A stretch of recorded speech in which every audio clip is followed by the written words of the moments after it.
冇 builder 呢個 code 係咪啊？有冇人覺得自己冇 builder 嘅舉手？個個都覺得自己有 builder， 好正喎！咁唔使問啦，係嘛？唔使答啦，呢個個個都覺得自己有 builder。咁我哋好多時咧都係揾唔到 builder， 可能都聽過啦。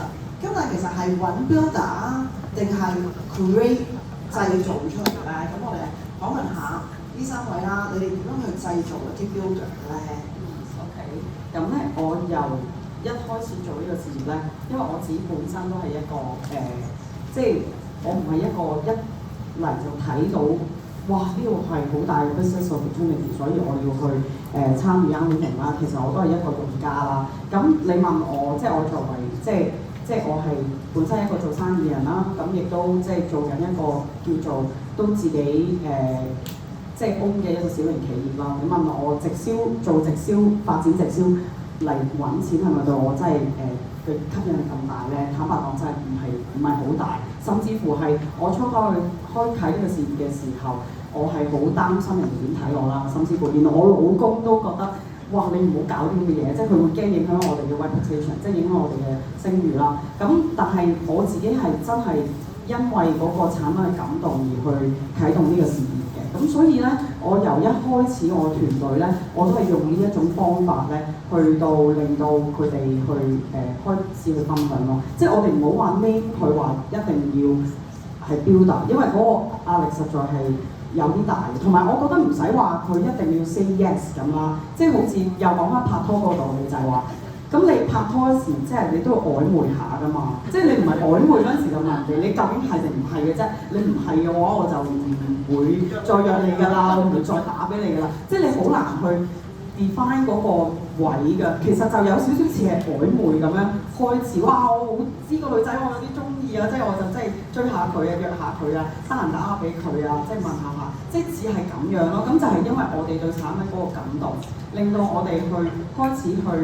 做下分享，試下啦，即係一齊去試下啦，嗌下佢出嚟啦。佢多咗出嚟，即係我唔可以講到，我唔識得點樣諗到一個更加好嘅形容詞就係、佢上咗船啦，已經，你明唔明啊？即係我形容就係似一條遊輪啊！你話喂，呢條遊輪咧好多嘢玩㗎，你知唔知啊？樓上又有滑水梯啦，又有得睇表演啦，又唔知點啦。咁佢一直就喺嗰個遊輪嘅碼頭度望，咁望咗幾下，你係咁同佢講話玩啦，嚟啦，你上去遊輪度同我去，即係睇表演啦，睇嗰啲咩玩個滑水梯啦。咁佢上咗船啦，已經，即係佢出下嚟，佢上咗船。佢同唔同你去喺條船度做乜嘢就遲啲先啦，但係起碼佢都上咗條船先啦，係咪？咁所以我就覺得唔使話真係話一定要去好肯定佢係咪真係 confirm 做。咁同埋我覺得一樣嘢就係頭先呢個都同情緒嗰樣嘢有關嘅，就係、我哋成日喺度諗冇 builder，咁其實最緊要嘅就係我哋做多啲嘢先咯。唔做嘢咧就係、情緒嘅來源㗎啦。通常咧好忙好唔得閒啲人咧係唔得閒唔開心㗎，因為咧。太得閒咧，就會好多空間去諗啲無謂嘢啦，就諗呢諗路。咁你當你好忙，自己編好晒自己嘅日程。譬如我今個禮拜我要出2個 post， 做一個 live， 跟住然後我又要打電話，哇！打開個 view， 好多人要打電話，要傾電話或者約佢出嚟食下早餐。咁我覺得已經咁忙嘅時候，就其實真係唔得閒，唔開心咯。咁你一度 keep 住有做嘢嘅時候，就會出現嘅咯。即係同埋，如果你自己都不活像一個 builder 嘅時候，咁你何會有 builder 嘅咧？即係我自己覺得。同埋仲有一個以一個生意人嘅角度，我就會覺得，即係我好中意同我 team 啲人講嘅就係、如果你當 Yann 係一個 part time， 佢就會一個 part time 嘅收入啦。你當佢一份工，佢就一份工嘅收入啦。如果你當佢一個生意，係就係一盤生意嘅收入咯。咁所以如果你選擇去點樣付出，你嘅團隊都會有點樣嘅成果咯。我就覺得咁即係 to round up 咧，最重要嘅咧就係 keep 住去約佢去街啦 ，keep 住去同佢通電話啦 ，keep 住揾佢啦。咁你去得街多咧，佢就自然願意同你拍拖㗎，有機會。如果佢連街都唔同你去咧，咁你連街都唔約佢去嘅話咧，你唔使知人哋會同你拍拖啦。咁梗係啦。咁 Maggie 咧，你又點樣去create 一啲 builder 出嚟啊？我咧好認同阿 Maggie 頭先所講嘅，佢不停咁岌頭。咁其實咧呢個 business 咧就唔係話真係你去揾 builder 係冇辦法揾到嘅，好老實。你越想嗰樣嘢，其實係你要再睇下自己嗰個底氣你有冇，你自己好似 Maggie 頭先咁講啦，你係咪 act like 嘅 builder 先？同埋仲有就係我覺得係必須要被感動。做音樂咧係好得意，佢同所有直銷公司，雖然我冇咩經驗啊，好似講到我好有經驗咁，但係我聽好多，聽好多其他人有其他嘅直銷經驗，佢哋都有講就係話，音樂嘅 business 係好唔一樣嘅。其實唔係講緊啲 distributor， 係講緊直情係內部嘅員工，佢哋真係咁講。因為我最中意咧，一知道佢原來係嚟自即係一啲直銷界嘅時候咧，我就即刻問佢啦，係啦收風啦，就即刻問佢啦，喂，你覺得即係你個舊公司係點啊咁樣？咁基本上組合咗咧就係 Young Living 係一個好獨特嘅一個business 啦。其實咧我哋咧唔會話係為咗揾錢而開始，真係我諗1萬個都未必有一個係咁樣開始。所以咧，對於嗰啲好怕有講錢啊，好怕又話咩賺人錢啊嗰啲咧，其實係唔需要擔心，因為所有人其實都係因為好被呢間公司嘅創辦人啦、佢嘅 product 啦，同埋啲員工啦，係被佢哋感動咯，我覺得係。咁我自己當日咧，即係都係加入咗之後咧，我都係自己忙於自己嘅本身嘅職業咁樣，我都完全冇理過去 Young Living 嘅，所以我7日就已經將嗰啲油咧11支油即係用晒喺人哋身上嘅喎，我覺得幾成功，可以從此同佢一刀兩斷嘅，其實係。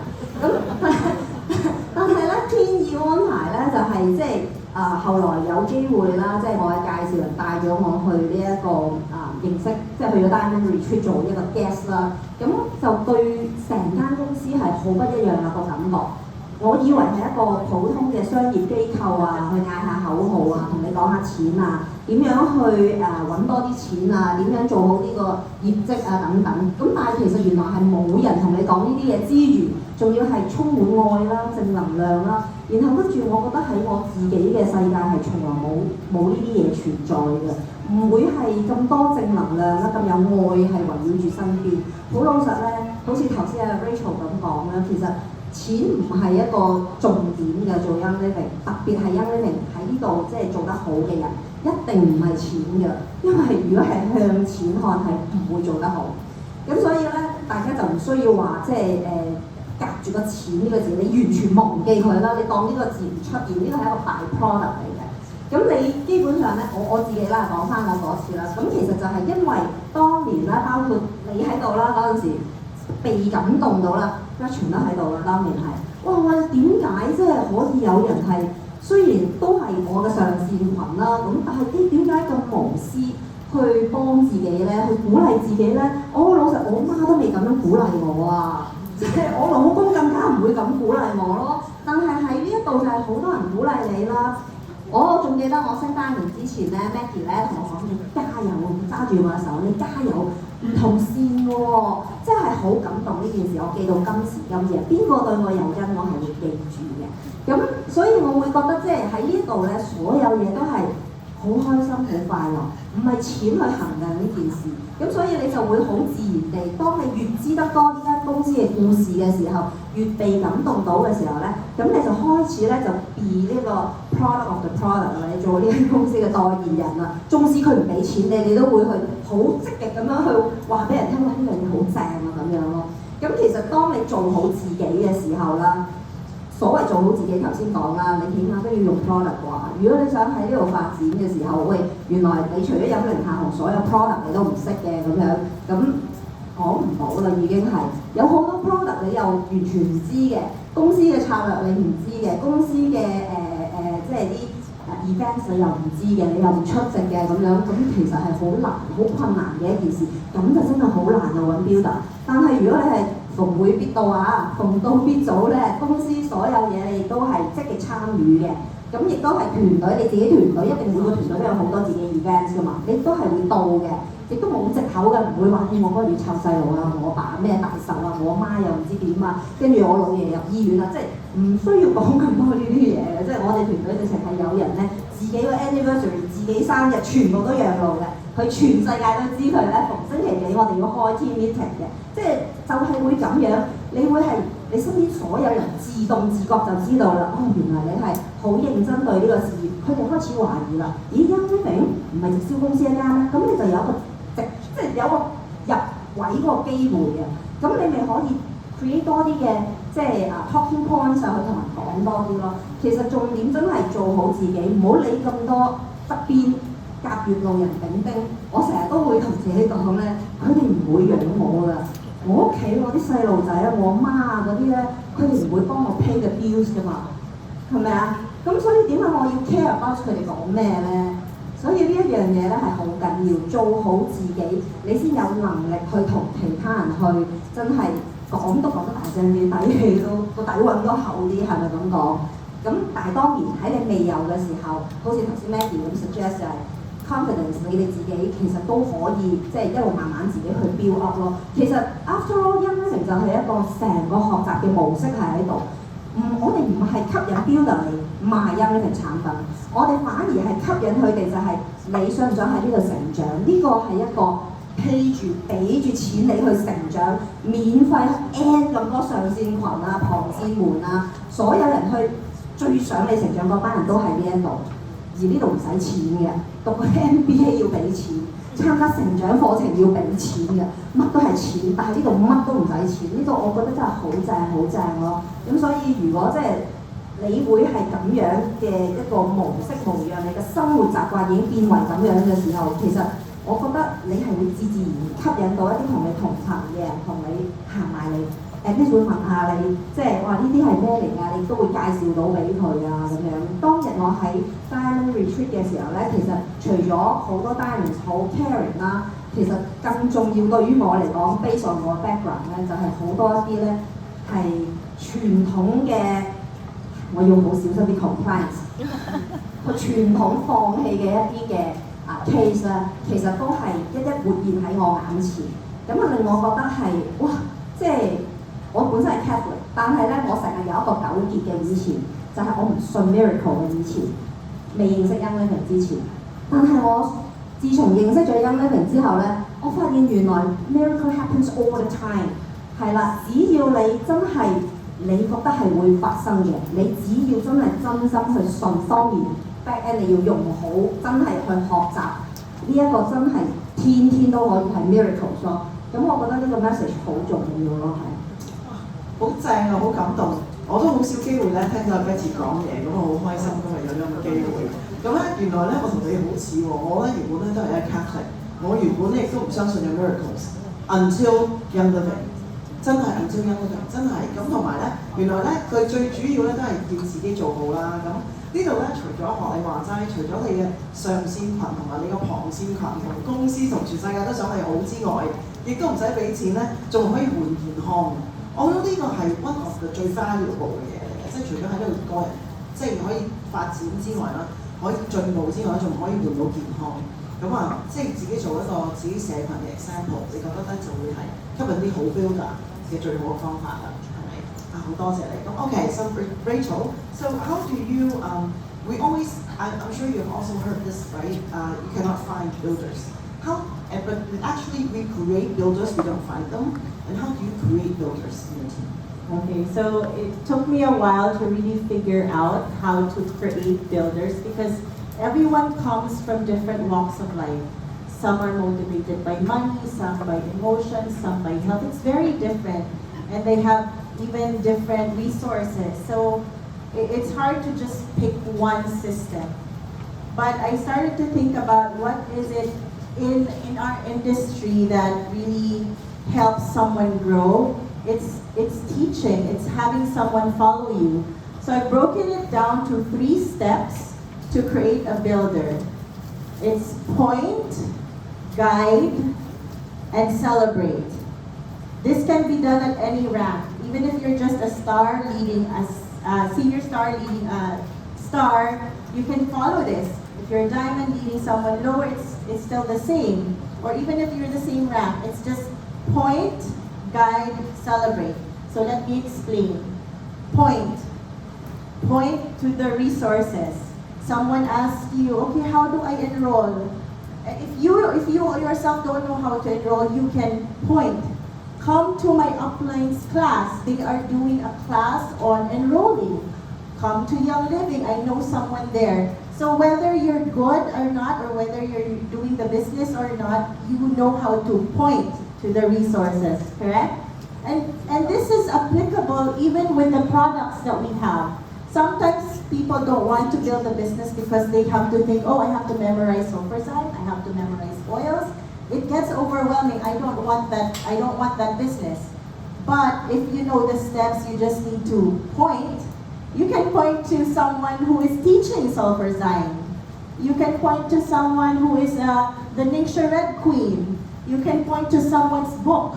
You can point to someone's link in YouTube. I had to learn the business by pointing to Google. And that's also how I shared to my team. Hey, team, I'm new, I'm in the Philippines, there's no market here, but look at this link. Look at this video that I saw of Francis Fuller, who's not even our upline. It's learning how to point. And to do that, you also need to be aware, and you need to also research. But that has to be the first skill that you transfer to your members. Even if they're just casual sharers, let them know where the resources are so they can point their people to it. So that's number one step. The number two step is guide. Sometimes it's not enough to just point. You have to share to them, show them how to do it. Because there's a difference between pointing, okay, just sell this bottle. And then they'll go around and give it for free, or they'll bring the price down, they'll sell it for a discount. You know that's not going to be effective business. So you also need to be able to guide them how to share effectively. And if you don't know how to share effectively, okay, point again to an upline who knows how to share effectively. So what I've done with my team is like, this is the conversations that help me sell black ginger. Here's a screenshot, try it. Or, I'm like me and Luis, we're going to provinces. You don't know how to do an EO 101, we will guide you. We will fly there, and we will show you how it's done. So that's all about guiding. And then if you have questions, we leave our door open so that they can ask the how, the art of it. There's a big difference between trying to convince and hard sell someone versus sharing with your heart. Whichever has more results that you find effective, that is what you guide people to do. So that's a big step, because some people just say, oh, just sell, but they will not share with you. And so therefore, there's no duplication. There's no way they can become leaders because you did not give them a path. So guiding is very important. So that's why I leave my chat open and guide people like a coach. So it's the same thing with parenting, right? You tell your child to go get food in the fridge. But if you did not specify what kind of food, later when you look, it's all a mess. Right? So it's step by step, pointing and guiding and making sure they know how to point and guide. And the third step, which I just recently realized that was very crucial for human beings, is to celebrate them. You remember when you have your moms here, you have little children, they try to walk, they fall down, but you're there to encourage them. But then when they're finally able to walk, you clap. Like you celebrate, oh my gosh, you're finally able to walk, you're so happy for that child. And so they feel proud, and they'll start to do more because you celebrated them. Oftentimes in this business, we don't see the little things that we should be celebrating other people for. We cannot rely on corporate Young Living to celebrate each and every action because they will just celebrate the rank ups. But sometimes there's many years between the rank ups, so you have to learn how to celebrate someone for doing a class, celebrate someone for getting out of their comfort zone and talk to people. If you're an introvert and finally I met someone new and I shared Young Living, wow, that's so brave. It makes a world of a difference for someone's motivation. They're like when you're creating leaders, you're creating business builders, they're like little babies. They're trying to look at mama and say, am I doing this right? Should I continue down this path? And so you yourself have to celebrate them instead of just, oh, you're not doing enough. That's like the worst thing for little children. You're just walking. And your brother can jump. You know, that is a quick way to lose builders, lose motivation. So I really want to just enumerate these steps because this can be applied in all the ranks. Whatever you are, no matter you have a small team or you have a big team, you just point, guide, and celebrate. Wow, that's really good to remember. 係咪個個都寫低咗啦 ？Point, guide and celebrate 係咪？呢個真係非常重要。指住咁其實我因為香港已經好多 resources 啦，做咗好多 video 好好，咁啊又可以喺嗰度指去佢哋嗰度啦。咁跟住就係guide啦，我哋要陪伴指引佢啦，同埋要去慶祝佢，即係我哋去加佢同埋去為佢慶祝佢做到嘅事情。我 very